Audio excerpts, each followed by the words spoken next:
mau untuk terus berjalan melangkah bersama Tuhan, menjalani hari-hari hidup kami hanya di dalam kebenaran firman Tuhan.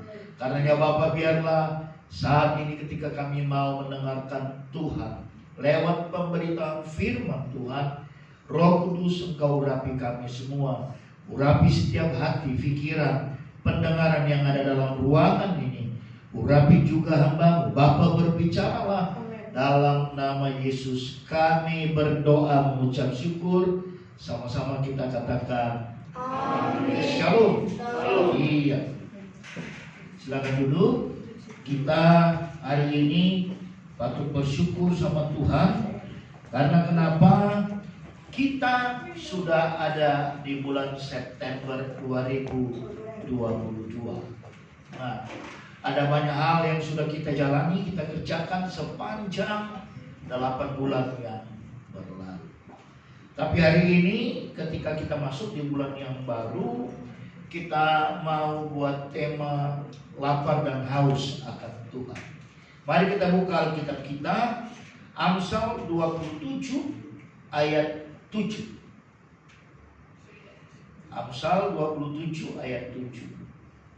Firman Tuhan berkata demikian, orang yang kenyang menginjak-injak madu, tetapi bagi orang yang lapar segala yang pahit dirasakan manis. Itu dia ayat kunci kita pada pagi hari ini.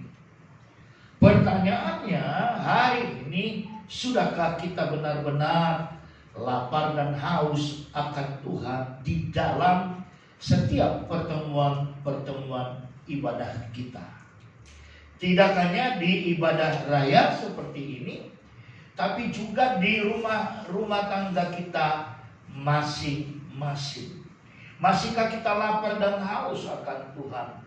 Sehingga ketika pagi kita membangun mesbah keluarga, ketika malam kita kembali datang menghampiri Tuhan, ketika kita diberkati Tuhan dengan luar biasa, adakah kita benar-benar mengetahui itu semua karena Tuhan? Karenanya Bapak Ibu, hari ini ada 3 pertanyaan buat kita semua tentang lapar dan haus di dalam ibadah-ibadah yang kita ikuti atau kita adakan. Yang pertama, orang beribadah itu dia lapar dan haus akan berkat. Nah itu. Jadi dia lapar dan haus akan berkat.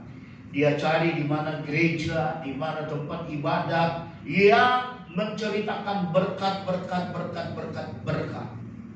Semuanya diaminkan. Tapi ketika kemudian dia mulai merasakan, loh kok aku gak diberkati, tapi khotbah yang aku dengar diberkati, maka mulailah dia bimbang, maka mulailah dia ragu. Lapar dan hausnya tadi akan berkat, tapi kemudian dia tidak mendapat berkat, itu akan membuat dia menjadi patah semangat. Padahal Alkitab berkata hati yang gembira adalah obat, tetapi semangat yang patah mengeringkan.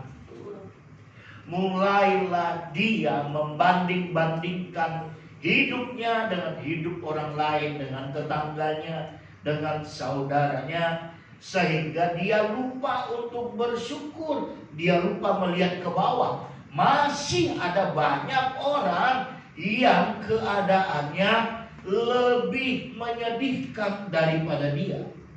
Tapi karena lapar dan hausnya itu hanya untuk berkat, saya mau katakan itu akan membuat kita capek. Kalau hanya untuk berkat, kita nggak perlu ke gereja. Ada banyak berkat yang bisa kita dapat. Togel, ya, judi online. Tapi gara-gara Om Sambo, bagus juga kasus Om Sambo muncul. Semua judi untuk sementara tiarap.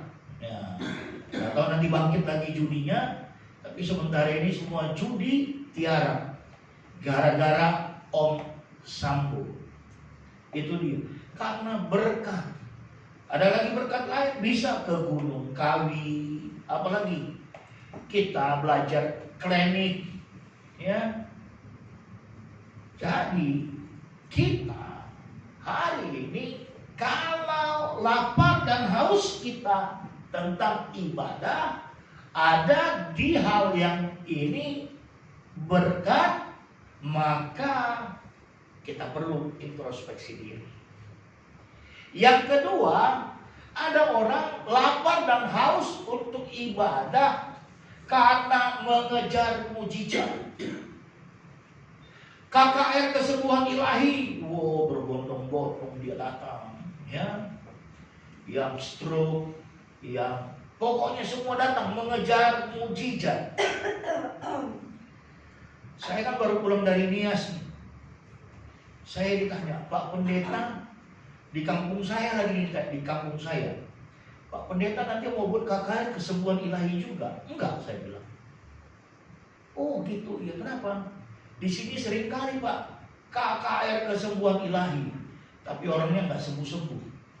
Nah, jadi kalau kita mau mengejar mujizat karena lapar dan haus, kita akan ibadah untuk kejar mujizat. Kita nggak perlu capek kejar mujizat. Yang perlu kita kejar nanti sesudah yang satu ini, yang kejar mujizat. Padahal mujizat yang terbesar itu ketika nama saya dan nama Dina tertulis dalam kitab kehidupan. Amin, amin. Jadi siapapun kita yang belum dibaptis, ya saya tanpa tedeng aling-aling bilang harus dibaptis. Siapapun kita pagi hari ini yang ada dalam ruangan ini, kita harus dibaptis. Kenapa? Kita tidak akan bisa menang dalam kehidupan tanpa kita tercatat dulu dalam buku kehidupan. Ya. Dalam kakak saya tertulis 1 Iskandar, 2 Kristiani, 3 Yudit.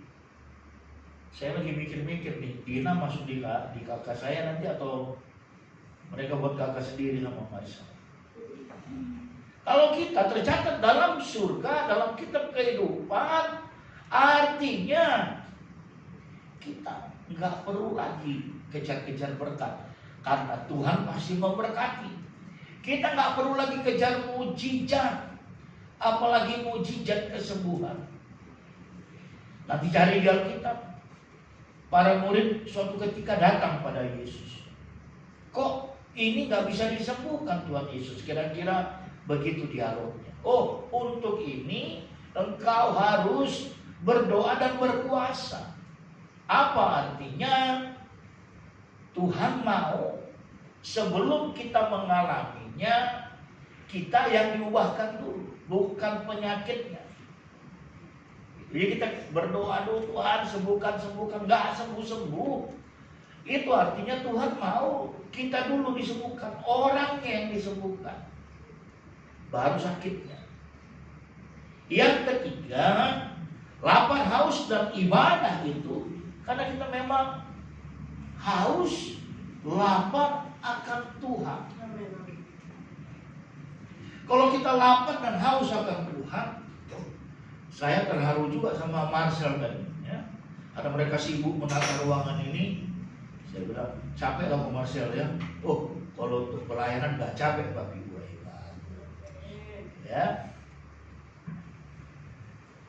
Tapi gimana kalau kita ibadahnya di lantai 5 mungkin Marcelnya.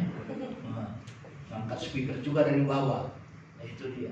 Jadi hari ini ada 3 lapar dan haus akan ibadah itu. Karena berkat, karena mujizat, karena kita memang lapar, haus akan Tuhan. Amin.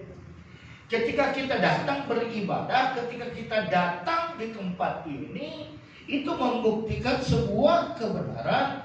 Mazmur 65 ayat 5. Mari kita lihat Mazmur 65 ayat 5.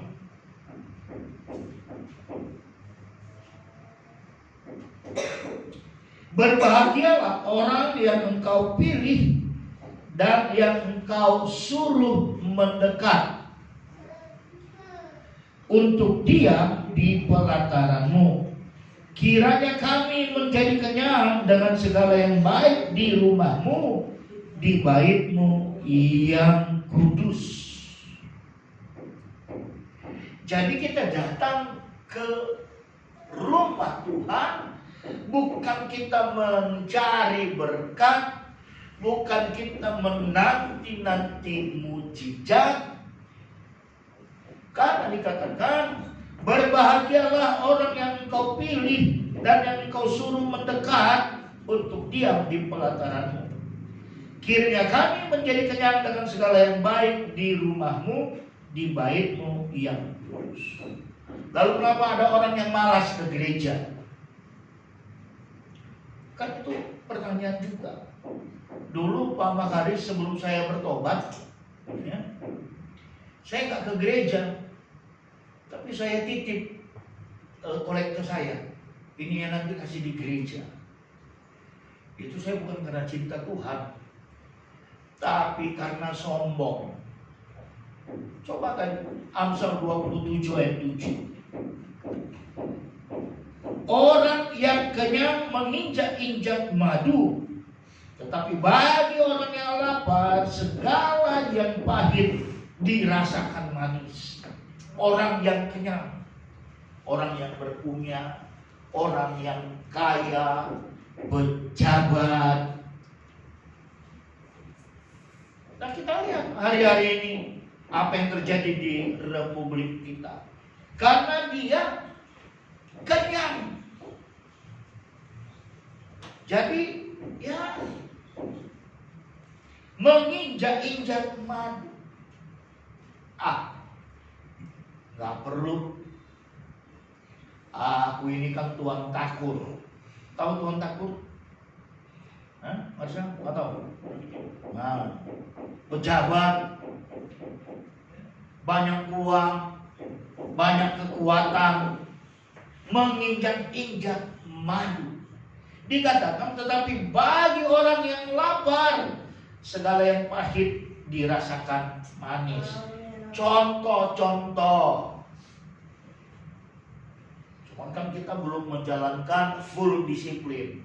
Nah, contoh nanti Januari, karena ini September, siapapun yang melayani altar, ya, setengah jam sebelumnya sudah di gereja. Jadi kalau ada yang terlambat, ya, dengan alasan, dengan berbagai alasan, kalaupun ditegur karena dia lapar dan haus akan Tuhan, itu dirasanya manis. Mbak dibilangnya dalam hati, itu kali kok ya, pindah besok, pindah. Karena dikatakan, tetapi bagi orang yang lapar segala yang pahit dirasakan manis. Itu di dunia pelayanan. Di dunia nyata, saya nggak tahu udah berapa kali saya saksikan, kami pernah makan nasi basi. Suatu ketika nggak ada makanan, yang ada nasi basi. Untung istri saya pintar. Kalau nggak pintar, mana gua ambil lagi. Nasinya dicuci ulang, ditanak ulang, dimakan. Karena nggak ada lagi yang lain. Itu rasanya seperti makan Kentucky tambah pizza dan kelihatan Monas dari Taman Sari Cirebon. Itu perbandingannya. Jadi mari kita benar-benar lapar, haus akan Tuhan. Dan ketika kita bisa datang ibadah, catat, besar kecil itu juga merupakan dorongan dari Roh Kudus. Waktu saya dulu masih lajang, sudah di Batam, ya, hari Minggu, yes, hari cewek. Ketawa sih hal karena Muka kuning dulu, industri muka kuning itu besar sekali, ya. Setiap PT, 99% wanita, ya. Hari Minggu, yes, hari cewek, ya. Kita sendiri bisa 4 cewek yang ikut karena kelebihan cewek. Itu dulu. Marcel senyum-senyum. Kan Anda bukan yang Bunda, benar nggak? Ya, dia nggak tahu lah, nggak kasih tahu. Rahasia. Lapar dan haus kita akan Tuhan. Tetapi orang yang lapar, di gereja kita ada grup gemar membaca Alkitab. Iya ya. Ayo kita baca Alkitab, bukan karena kita kejar tayang. Ya, kejar tayang ya. Terus bisa bikin emoji, ya toh? Tapi mari kita baca Alkitab kita mulai hari ini karena kita lapar dan haus akan Tuhan. Kalau kita benar-benar lapar dan haus akan Tuhan, itu bisa terjadi. Mari kita buka Yesaya 32.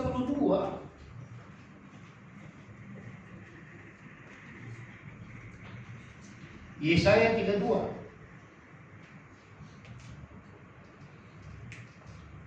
Mulai ayat 15. Sampai dicurahkan kepada kita roh dari atas, maka padang gurun akan menjadi kebun buah-buahan, dan kebun buah-buahan itu akan dianggap hutan. Di padang gurun selalu akan berlaku keadilan, dan di kebun buah-buahan akan tetap ada kebenaran. Ayat 17.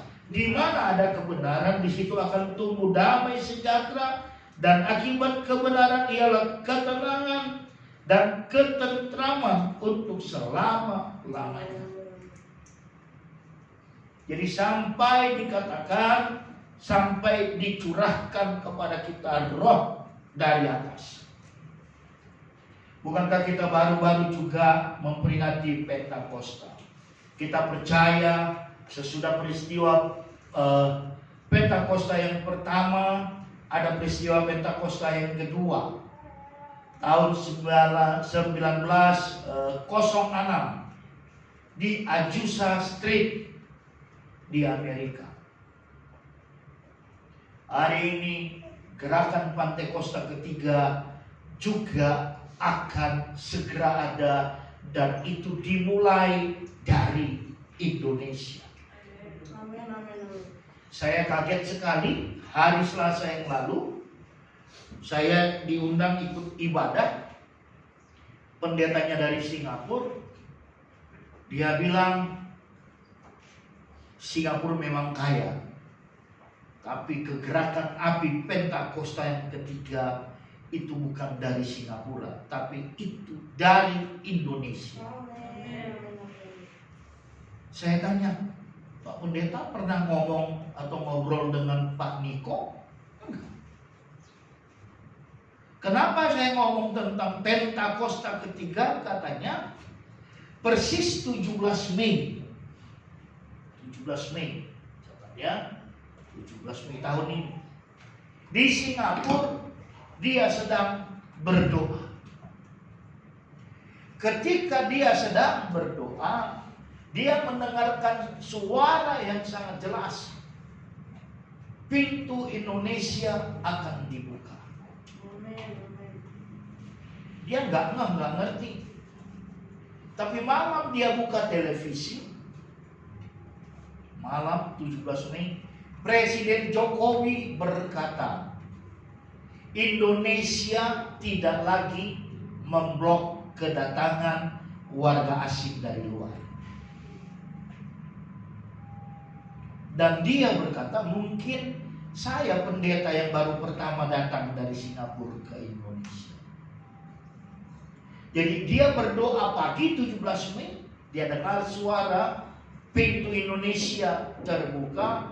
Malam Presiden Jokowi berkata, Indonesia tidak lagi memblok warga asing untuk datang ke Indonesia. Apa hubungannya dengan ayat yang ke-17 dari Yesaya 32 ini?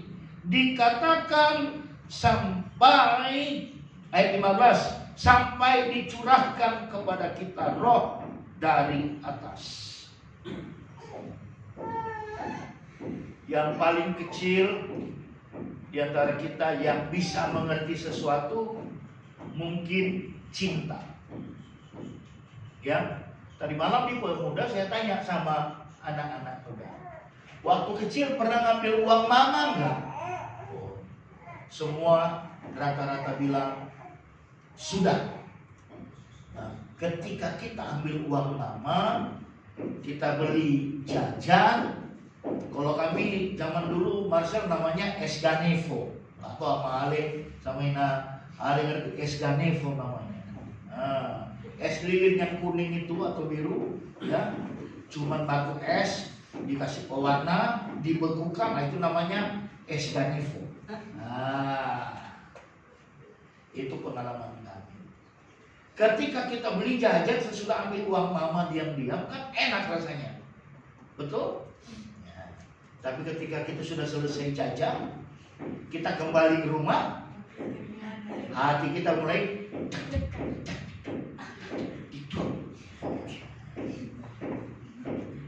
Tapi firman Tuhan bilang, ya, ayat 17, di mana ada kebenaran, di situ akan tumbuh damai sejahtera. Pasti waktu itu kita nggak damai sejahtera.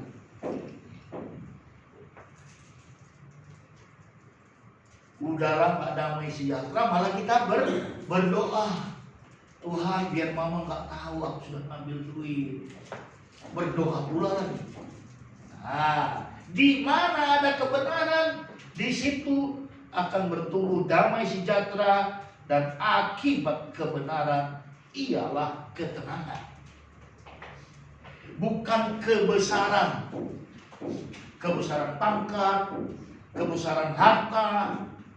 Lah contohnya om kita Sambo hari ini, bisakah dia tenang? Nggak bisa. Istrinya pun, segala dalih, 1001 macam alasan, sehingga timbul polemik di Indonesia, perlakuan diskriminatif. Alasannya ada anak balita jadi nggak ditahan. Lah, tahu punya anak balita tapi melakukan hal-hal yang tidak benar, maka tidak ada ketenangan. Waktu saya curi rokok bapak saya, udah saya cerita di sini ya. Sudah belum? Gitu sudah enggak? Belum kan? Suatu ketika bapak saya pulang kantor,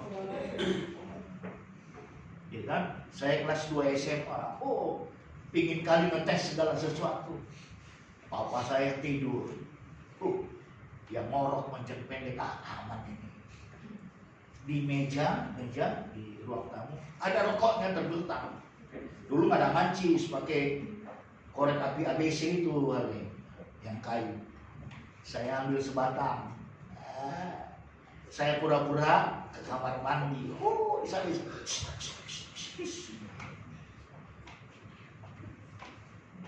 Sudah, bapak saya bangun. Biasanya bapak saya bangun, dia langsung duduk di ruang tamu. Dia ambil rokoknya. Dia mau merokok. Dia bilang, kok sudah kurang rokokku. Rupanya bapak saya itu pinter.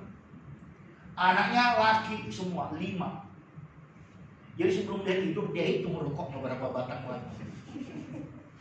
Dia bangun, dia tahu rokoknya kurang. Bapak saya tinggi besar, kumisnya lebih tebal dari kumis Pak Amahali. Serius. Siapa yang ambil rokok? Semua. Kalau tidak yang ngaku, semua aku hukum. Semua mulai lihat saya, karena dari kami 5, saya yang paling bandel. Tapi sekarang saya yang paling alim. Ngakulah saya. Aku. Udah siap-siap dipukul nih, rupanya enggak. Oh gitu, udah yang lain pergi. Kau Is, duduk sini. Di sebelah bapak saya. Dia kasih lagi sebatang. Rokok. Enggak pernah apa-apa merokok. Saya. Habis dikasihnya lagi. Rokok Is. Saya pikir ya mungkin biar bosan ya. Disuruhnya lagi. Oh, ampun Pak, ampun Pak. Sesudah itu dihajarlah saya. Setelah itu nggak mau lagi aku nyolong rokoknya. Rupanya dia pintar. Sebelum dia tidur, rokoknya dia hitung dulu berapa batang lagi. Karena dia sudah mengetahui bahwa ini anak-anak laki-laki ini semua. Itu dia. Kenapa kita di mana ada kebenaran tumbuh damai sejahtera, di mana ada damai sejahtera, di situ ada ketenangan, karena kita punya Roh Kudus. Katakan Roh Kudus. Roh Kudus. Kita buka Kisah Para Rasul 1 ayat 8.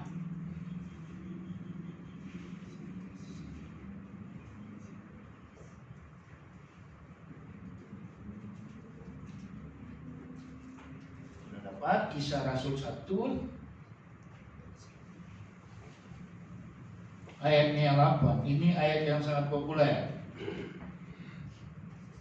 Tetapi kamu akan menerima kuasa kalau Roh Kudus turun ke atas kamu, dan kamu akan menjadi saksiku di Yerusalem dan di seluruh Yudea dan Samaria dan sampai ke ujung bumi. Di Yoel dikatakan pada hari-hari terakhir aku akan mencurahkan rohku kepada semua orang. Persoalan Roh Kudus dia berbicara tentang kuasa. Kuasa di sini mengandung dua arti. Yang pertama eusoksia.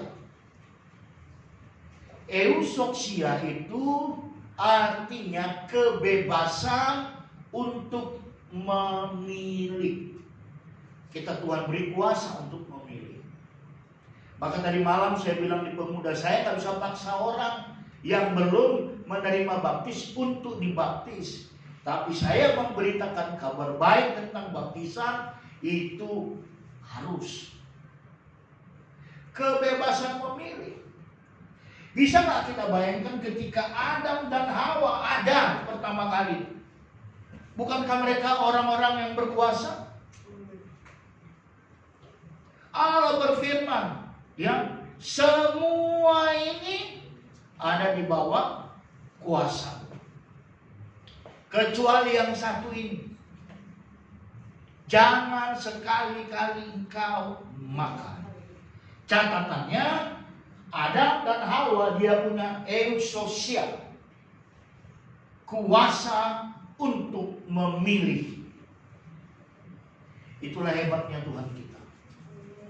Itulah dahsyatnya Tuhan kita. Tapi ketika ular datang kepada Hawa, dia salah menggunakan kuasanya itu. Karena Tuhan berikan kita kuasa untuk memilih. Memilih untuk selamat atau tidak berpulang pada kita. Walaupun keriduan surga, semua manusia diselamatkan. Apa yang terjadi? Hawa salah menggunakan kuasa itu. Bukan karena ular lebih berkuasa daripada Hawa. Contoh nih. Indah. Menurut kamu Pak Pendeta ini ganteng gak Bapak? Aku aja. Jelek kalau jelek, ganteng kalau ganteng. Aku aja. Bukan Samarul, setan. Ganteng. Saya ini kan suka menginjil. Serius. Banyak orang yang suka mau kenalan sama saya. Enggak ibu-ibu, enggak anak gadis, mau kenalan. Tapi dikatakan karena ada Roh Kudus. Ada roh. Saya bisa membedakan. Dia ingin kenalan sekadar kenal, atau dia mau bagaimana. Saya bisa merasakan itu. Nah, saya punya eusosia, kuasa untuk memilih. Kalau saya pilih, saya menerima tawarannya, kuasanya di tangan saya. Tapi karena saya ada roh, saya tidak hanya kuasa untuk memilih, tapi saya juga punya pengetahuan, hikmat. Allah melihat hal yang tersembunyi. Makanya saya rubahlah model rambut saya. Dibilang malah tambah ganteng. Ada kuasa memilih. Lina, saya bilang tadi, Lina pokoknya ada yang mau PDKT, bilang boleh, tapi lapor dulu sama pendeta. Karena Lina ini persoalannya, saya nggak punya anak cowok. Kalau saya punya anak cowok, serius. Jadi kita ini semua punya eusosia, kuasa untuk memilih. Itu terpulang kepada kita. Kuasa yang kedua dari bahasa aslinya dunamos, dinamit, power, kuasa untuk melakukan sesuatu, bukan memilih ya. Kuasa untuk melakukan sesuatu. Dan kuasa itu disertai otoritas. Otoritas itu maksudnya karena Tuhan memberikan itu kepada kita. Contoh, Daud. Secara kasat mata nggak mungkin Daud bisa menang melawan Goliat. Tapi karena dia punya dunamos, dia punya kuasa yang dari otoritas di atas, dia mengekspresikan kuasa itu menjadi sebuah dunamos. Bahasa di Indonesia kan dinamit. Diledakkan kuasa itu hanya dengan modal apa? Apa namanya itu? Si Daud mengalahkan Daud. Daud mengalahkan Goliat dengan ketapel. Ya. Maka kalahlah Goliat. Hari ini saya mau katakan, ketika engkau mau menerima roh itu, Roh Kudus itu, apapun kehidupanmu, Tuhan akan bisa mengangkat engkau. Apapun keadaanmu, Tuhan bisa mempromosikanmu, seperti Ulangan 28 ayat 13. Hari ini persoalannya bagi kita sering kali mempermainkan kuasa eusosia itu, kuasa untuk memilih. Kita tahu itu nggak benar, tapi kita lakukan juga. Kita tahu itu nggak baik, tapi kita lakukan juga. Ingat dan belajar kepada Hawa. Siapa istri Lot? Ayo sekolah minggu. Istrinya Lot.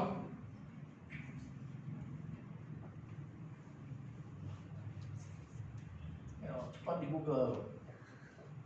Istri Lot, nggak ada namanya disebutkan. Cuman istri Lot. Jadi siapa istri Lot semua? Nampak kali nggak baca. Istri Lot ketika Sodom dan Gomora akan dihancur luluh lantakkan Bahkan Tuhan memberikan kepada mereka kuasa untuk melarikan diri dari tempat itu, kuasa untuk menuju tempat yang lebih baik. Tapi istri Lot itu, dia mempergunakan kuasa eusosia, itu salah. Dia bingung, aduh, ije bali ufuri, ije itu semua di belakang, apa itu, sehingga istri Lot menjadi apa? Maka marilah kita semua hari ini kita benar-benar lapar dan haus ibadah, karena kita lapar dan haus akan Tuhan. Amin. Ibadah utamanya ibadah raya, tapi juga di rumah tangga. Hale tahu kalau Sabtu dan Minggu, dulu cuma Sabtu dan Minggu, saya selalu bilang kalian di rumah sebelah berdoa sendiri. Saya nggak tahu berdoa sendiri apa enggak anak-anak kita, tapi itu diberikan kita kuasa eusosia, memilih. Kalau Marcel bilang semua pengen, nggak usah lah, kan nggak ada, tapi kan nggak tahu itu kau eusosia, memilih. Ya. Untuk seorang Lina, serius, kau punya eusosia, tapi ambillah pilihan, selesaikan dulu sekolahmu. Memang jadi orang cantik dan ganteng itu susah. Ada yang PDKT, tapi kalaupun ada yang PDKT kita bersyukur. Saya selalu bilang kita bersyukur, artinya hidung kita bukan seperti Pinocchio. Coba kalau hidungnya Lina seperti Pinocchio, nggak ada yang mau datang. Nggak ada. Kita bersyukur bukan berarti menyalahgunakan eusosia. Yang kedua, dunamos tadi, nah itu kita harus ada Roh Kudus. Itu dia. Petrus berkata, percayalah kepada Tuhan Yesus Kristus, engkau dan seisi rumahmu akan diselamatkan.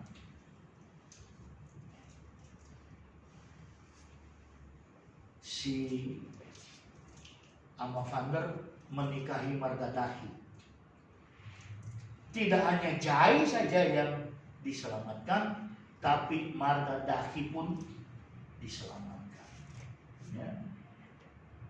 Kalau nanti Dina menikah, ya, tidak hanya keluarganya Dina, tapi keluarga suaminya juga akan diselamatkan. Kisah Rasul 16 ayat 31. Engkau dan seisi rumahmu akan diselamatkan. Apapun posisi kita hari ini, itu bukan sebuah persoalan. Persoalannya adalah mau nggak kita hari ini benar-benar lapar dan haus itu Tuhan. Ya. Ini sudah September. Ya. Kalau di Sulawesi sana September, ya, sudah dibentuk panitia Natal. Nah, nanti kita pun bentuk panitia Natal, ya, buat panitia Natal. Utamanya kita bukan berhura-hura, tapi nanti kita mungkin lebih berbagi kasih. Karena tadi kata lagu, kasih itu lebih kuat daripada dosa. Kita berbagi kasih. Itu dia. Jadi itu dulu, kita akan masuk segera dalam perjamuan kudus. Saya undang WL dan Singa.